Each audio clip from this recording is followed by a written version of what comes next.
is immeasurable. If this story touched your heart, respond with a simple gesture. Subscribe to the channel and turn on notifications. Share this video with someone who needs this message and leave a comment about what impacted you the most. By doing so, you help us bring this biblical message to even more people. The world was young, yet already weary.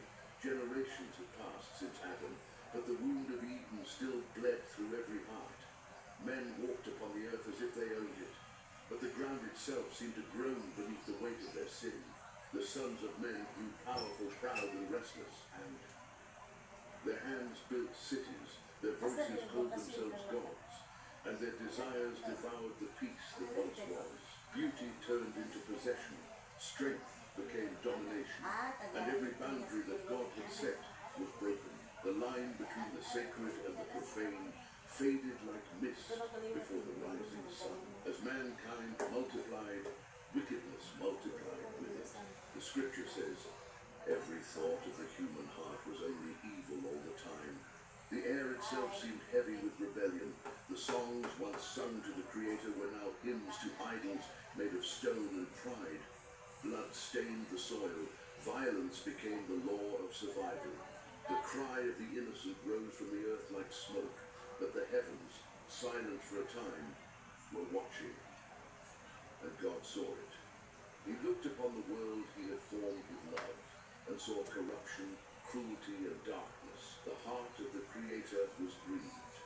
The one who breathed life into Adam now beheld a world choking on its own sin. The beauty of the first dawn had become a storm of hatred. The earth was filled with blood, and every generation sank deeper into the shadows. The powerful crushed the weak, the arrogant mocked the holy, and the pure were silenced. The rivers ran like tears, the skies grew grey with sorrow, and then came the words that shook eternity. I will blot out man whom I have created from the face of the earth. The decree was not spoken in rage, but in mourning, the lament of a father whose children had turned against him. But amid the ruin and the roar of sin, one heart still beat in harmony with heaven. One man, walking against the tide of corruption, still feared the Lord. His name was Noah. He was not perfect by strength, nor righteous by pride. He was righteous because he believed. When others mocked, he listened. When others forgot, he remembered. When others built towers of vanity, he built an altar of faith. In the quiet of the night, when the stars burned cold over the plains, Noah lifted his eyes to the heavens.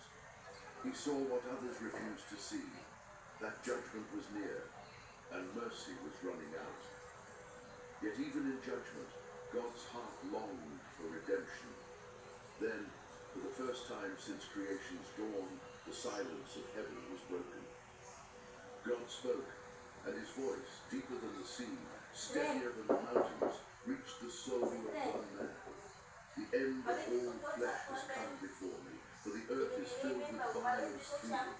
Behold, I will destroy them with the earth, but you make yourself an ark. Those words echoed through the night like thunder before the storm. An ark, a vessel of wood to defy the